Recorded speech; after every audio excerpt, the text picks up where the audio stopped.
Bukod sa mga pulis, nagtungo rin sa bahay ng mga manalo ang ilang kinatawan ng Commission on Human Rights. May ulat on the spot si Cedric Castillo. Cedric. Yes, Rafi, matapos nga ng sumilip kaninang madaling araw at magpaunlak ng interview si Ka Angel Manalo. Ito nga nangyari kanina madaling araw, ay nananatiling sarado ngayong umaga ang naturang residential complex dito sa Tandangsora Avenue sa Quezon City. Bahagyan nating nasilip ang loob ng compound kung saan posibleng nasa loob pa rin si Ka Angel. Ang itiniwalag na kapatid ni Ka Eduardo Manalo, ang punong ministro naman ng Iglesia ni Cristo o INC. Lampas ng mataas na bakod ng compound ay mayroong isa pa ulit bakal na gate at railings. Kapansin-pansin na walang tao sa labas ng bahay at nakasara maging ang mga garahe.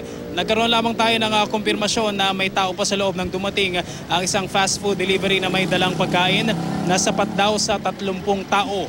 Ayon sa nag-deliver, isa raw ka-gem ang umorder sa kanila.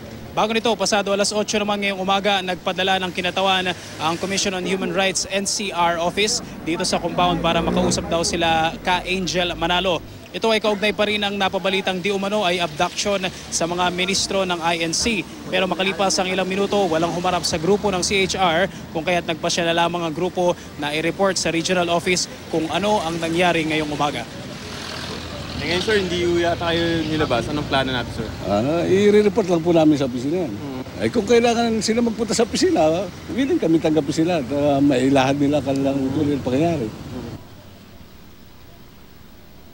Rafi, kanina madaling araw sa panayam kay Ka Angel Manalo ay nanawagan siya sa mga kasamahan niya sa Iglesia ni Cristo na pwede silang pumunta dito sa bahay, sa compound para sa isang prayer vigil. Pero mula kaninang umaga ay wala pa naman tayo naobserbahan na mga miyembro ng INC o kung sino man na dumating dito para sa pinatawag o inimbita o imbitasyon na isang prayer vigil. Rafi? Cedric, bukod dyan sa mga pulis at syempre yung mga media na nandiyan dyan at yung panawagan nga ni Ka Angel na magtungo doon yung mga naniniwala naman sa kanila. Meron bang mga opisyal ng INC na nandiyan dyan? O kaya naman tumutulig sa kila Ka Angel na nandyan ngayon sa harapan ng kanilang tahanan na Cedric?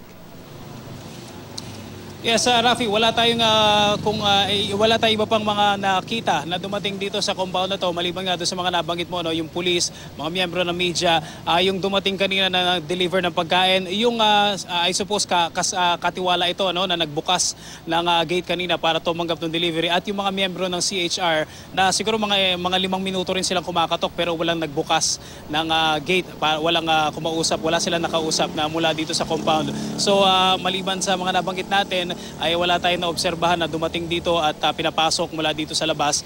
Gaya nga nung nai-report natin ay itong si Ka Angel Manalo ay nag-invite, pwede daw mag-hold ng prayer vigil dito sa kanilang lugar pero wala tayong naobserbahan na anumang prayer vigil hanggang sa mga sandaling ito, Rafi. At Cedric, yan din ba yung dahilan kung bakit may police presence ngayon dyan, inaabatan kung may mga darating ngang mga taga-suporta itong sila Ka Angel Manalo, Cedric?